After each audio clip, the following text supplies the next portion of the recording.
and I will share the screen. Hi.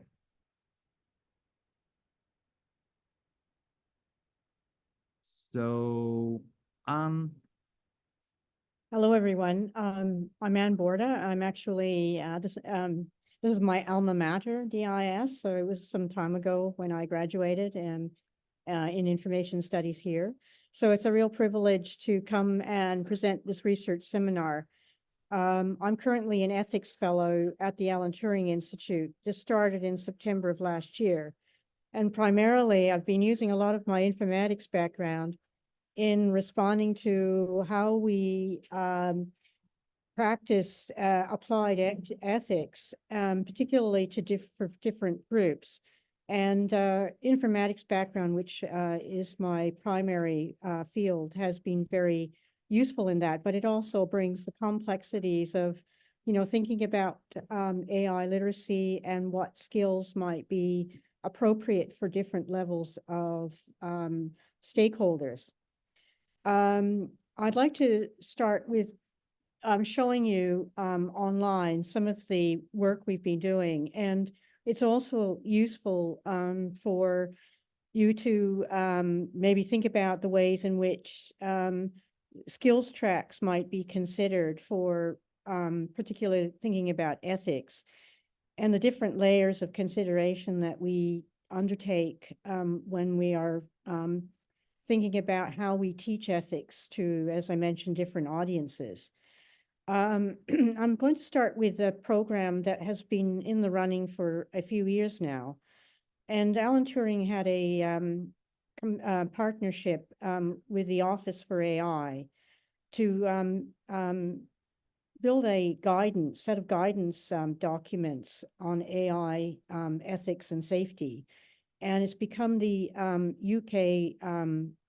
UK government's official public sector guidance. And we were tasked to operationalize this guidance into a series of workbooks. And so all of these are available online, at least as far as we are set to at this stage with 4 workbooks, which I will show you. So if yes, we're just going to enlarge the screen.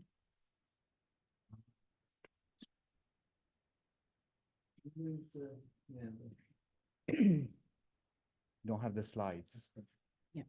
So for those who, just as some background information though, but before I jump in, my part of the Turing is in the Ethics and Responsible Innovation group. And it's a group within the public policy program. And this is one of 8 programs within Turing. There's a lot of smaller programs. This is one of the larger ones. So there are more technical groups within Turing, such as data-centric engineering, for instance, groups looking at tools, practices, and systems. And we do draw on some of these technical aspects. But in consideration of the audiences that we are working with, for instance, public sector, we often are looking at a certain level of information that is applicable for those who may not have a grounding in either ethics or AI.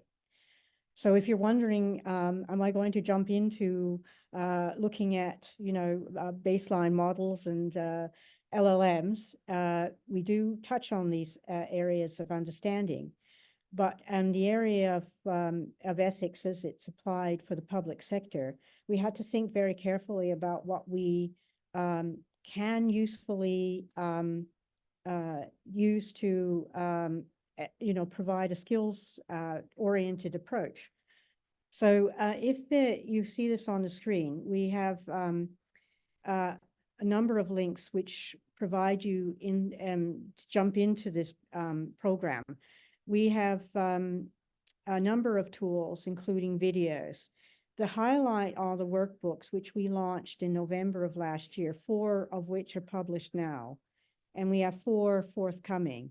So there's 8 modules altogether.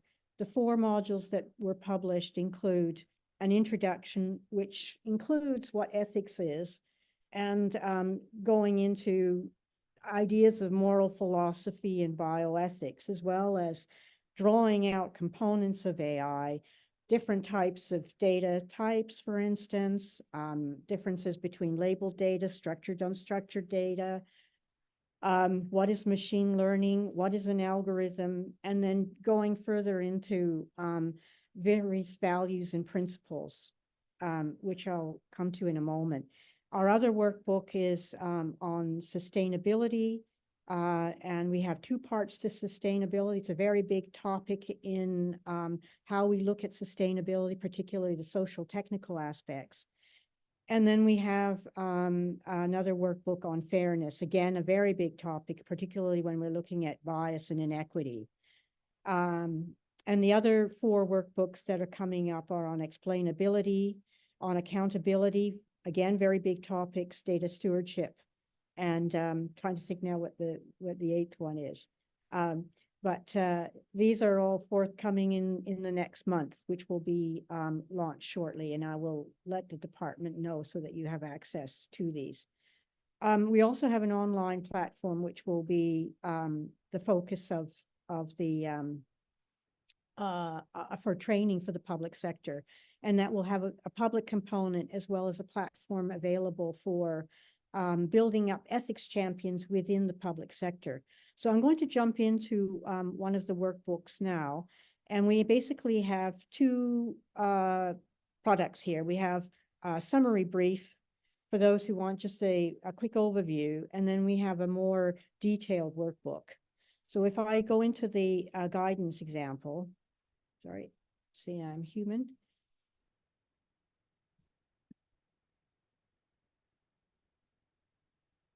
We have an at glance aspect to the introduction. And we have based a lot of our ethics application around an AI lifecycle model. So if you break that into three major components, we have design, development, and deployment. And we talk about these areas of a life cycle and then broken down into different stages. And around that, we have applied principles. So in every workbook, we first start with, key concepts, and then going into what we consider as supporting values. So we have this care and act framework, which are sort of like a basis for a moral thinking or moral foundation, and which we start with. So if we see this diagram here, and I don't know if I can just make that bigger, but Steve Antonis can help here. Yeah. So you can see the underpinnings of these, what we call SUM values, which are respect, connect, care, and protect. And then the safety principles, which really start digging deeper into separate principles, which connect across the workbooks.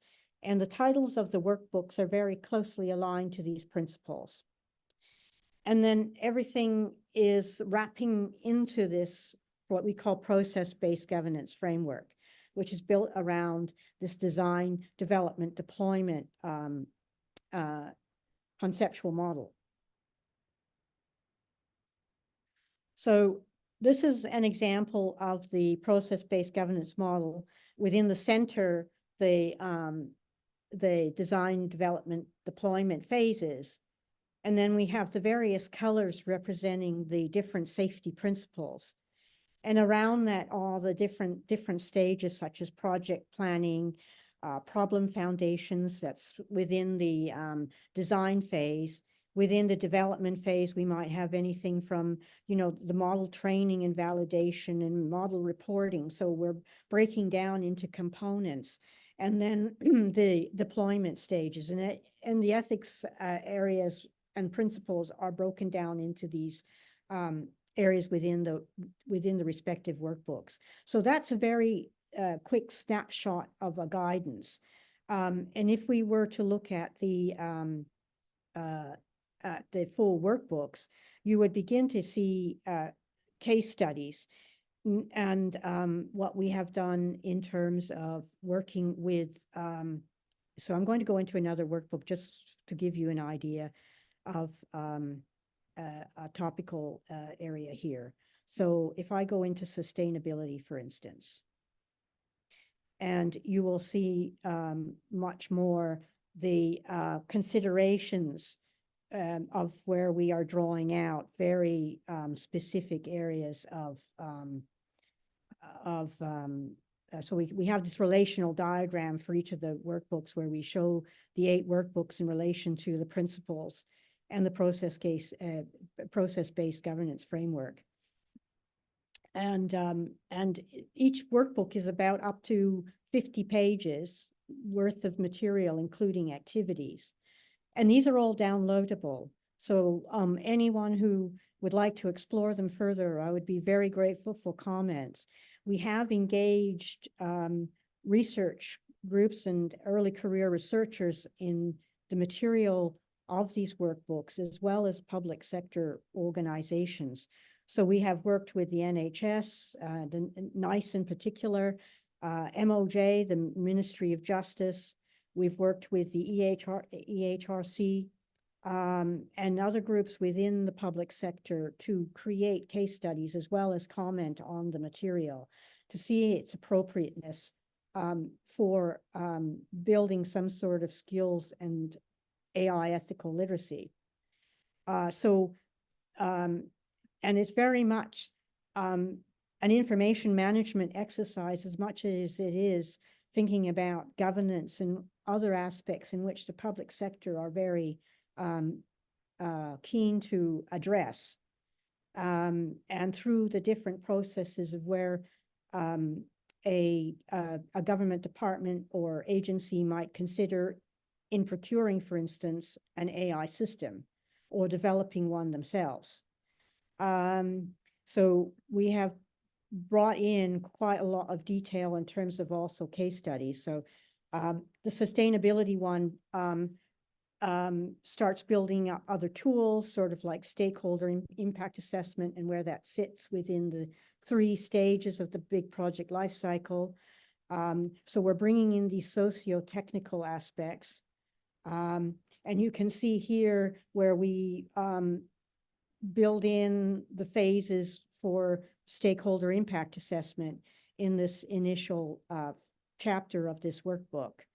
And I won't go through everything, but you can see how comprehensive it becomes because we're looking at both breaking down the components. We're looking at some of the moral and ethical considerations. So values and considering trade-offs when we're thinking about sustainability. So a bit like cost benefit versus, the greater good and what limitations we might have to get a system deployed, for instance. So, this whole aspect of consequence and principles-based approaches to balancing values. So we get into quite a little bit of depth and how we draw out a lot of these, ethical paradoxes as well. This one is quite in depth in terms of some of the areas in which you could delve into, but it provides you with a foundation, not necessarily one that you may apply operationally, but at least it provides you with a basis from which you could refer to as a step toward thinking about ethical implications. So I'll just bring you now into a little bit of looking at the project life cycle through sustainability lens. So we look at, for instance, production and implementation factors in sustainability, environmental factors. And we also have a case study. In this case, we have one that was written with a public sector partner, but it's fairly generic. So everything is sort of genericized. In this example, we look at an AI application that might be used for children's social care. And we look at the sustainability factors and ethical factors that might come in. For instance, if you're deploying a system and you have regulatory changes, or you have changes within the social care system, you need to think about how these might be reflected back into the application. And so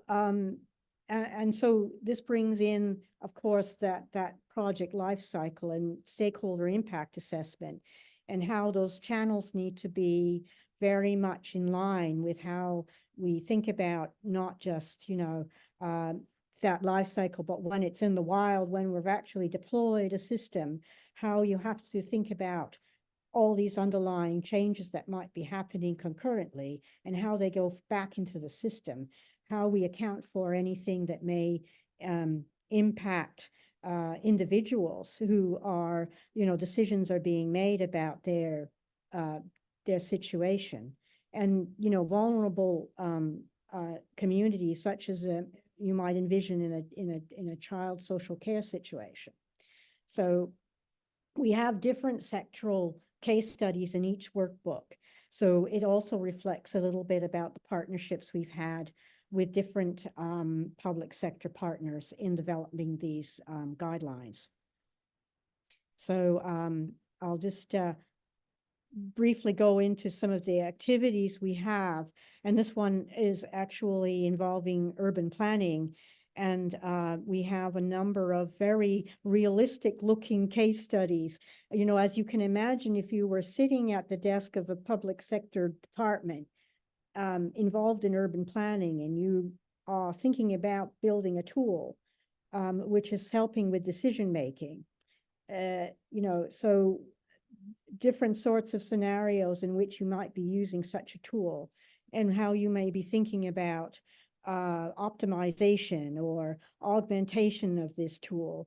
These are some of the case studies that are an example again of a case study where we're also stepping through the proposal for that application and then the consequences of your decisions in how it becomes designed and then deployed. We even have stakeholder profiles or personas that we think about when we are building this, when you're building this conceptual tool.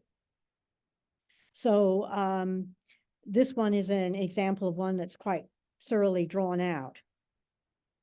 And I'm just seeing now whether I can bring in anything further that might be of interest, sort of looking at the model itself. Now we're looking at a little bit more depth in terms of, probabilistic sort of measures and other types of determinations in the model. And then for those who are more into the stakeholder impact assessment, how we look at that from an SIA point of view. And so these are all tools that are facilitated by, in anticipation, we're thinking they will be facilitated by different people within an organization that will take on the different aspects of the skills program. And we're just in the process of building a platform where we are training ethics champions to then coordinate across their department or their agency to then roll out these workbooks, and thinking about how that might look in terms of micro-credentialing or certification, because they're quite comprehensive in the sense that you might see them as full courses of, 8 workbooks, and you can see how each detail, the detail just of this one alone is, and definitely you might see that as a very expanded sort of course in which you could follow. And we're just talking here about one workbook, and I'm just seeing whether we can get into the activities any further, but you can see this workbook goes to almost 80 pages, so quite comprehensive. I thought that it might be also useful just in terms of resources to show you one more project, and then I'll open this up to questions. And again, apologies for not having slides that condense this a little bit better for you, but I'm hoping the walkthrough has been of interest. So I'm just going to go through to another project that we had started alongside this, which has been intended for centers for doctoral training, and is incomplete at this stage, but it has a lot of resource material. And it's a partnership between the ethics and tools, practices, and systems.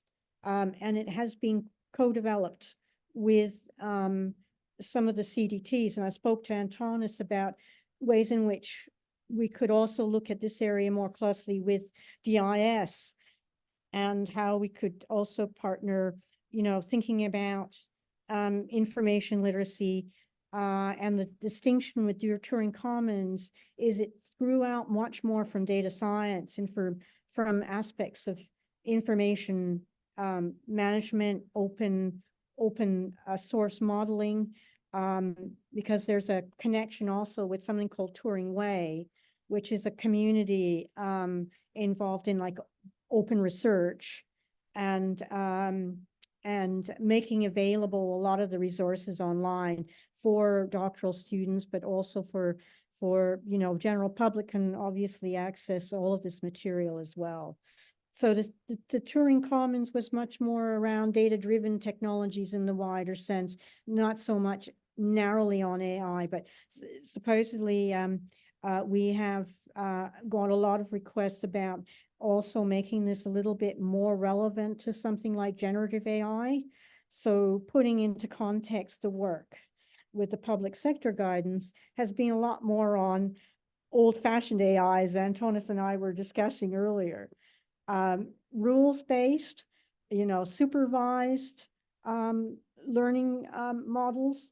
We also have a little bit more complex examples that we were doing with NHS and stepping through like a model, like a triage application where you may be looking at waiting times in an emergency room and how that might look like. And you're looking at a binary decision-making sort of application. Turing Commons is much more about the aspects of responsible innovation, public engagement, data science, and we also have AI ethics and governments, and those workbooks are still ongoing. And you can see there's related content with Turing Way, which you can explore. So I'm just going to go very quickly into the GitHub, and I'll make this very quick because I'd like to open up this for question. So what's very nice about Turing Commons are the open resources. So we actually have thinking about how do we make also talking about data science, talking about AI in an accessible way for early career researchers, where they may want examples or images that have been thought of through, not just your stereotyped images of a brain, an AI or et cetera, but you're actually thinking about all these different types of aspects of AI, like assurance, flows, biases, different stakeholders, engagement. And we have a lot of images. And another complementary site, if you know about, is called Better Images of AI. And I just put it out there because it's actually really great to have these visual tools as well. And these are all for download, so I hope you can make use of them at some point. And this visual literacy is just as important as understanding the concepts, in terms of ethical and information literacy, as well as ethical literacy.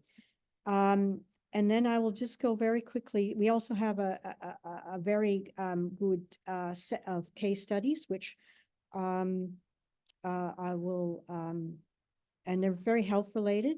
So I've probably have already gone through case studies, so I'll just go back here to the skills tracks if I can find them. Let's see here, activities. Let's see what I've got here. Sorry, trying to find the skills tracks. This has also a project lifecycle model, a bit like what we've shown. Let me see. Oh, here we are. Let me go back to the skills tracks. So this provides you with a example of some of the skills tracks, including bias cards, because bias is a very one that has been made very much, researchers have been very much more aware of it with the generative AI, bias issues and harms that have arisen from thinking about how we look at what data biases have been brought through models, and overseen by training and labeling, for instance. So these are other aspects that we have been bringing through in our in our skills tracks. Oh, sorry, that's not sure. There should be an online version. There's a very good one on explainability, which I cannot seem to get right now, but I will. I think I'll just get it here, maybe. Sorry about that.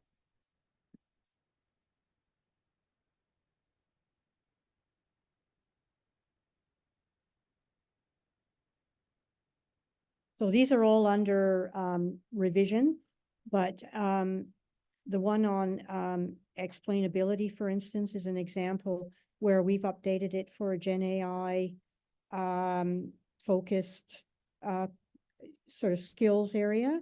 So, and we make a distinction between, explainability and, let's say, interpretability, and providing, again, some much stronger visual cues for a learning audience. So this is just another example of a module which we've working through for another audience. And again, very much a collaboration. So I'd be welcoming, ideas about how we might collaborate around material like this, and or, make it more relevant to aspects of research culture that,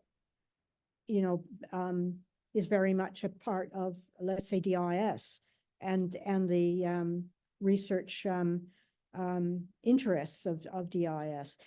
But I'll leave it at that. And I apologize again for the slides, but I hope this was somehow useful in terms of the ways in which we're looking at AI literacy and skills from an ethical perspective. Okay, thank you very much, Anne. And I'll stop the recording now.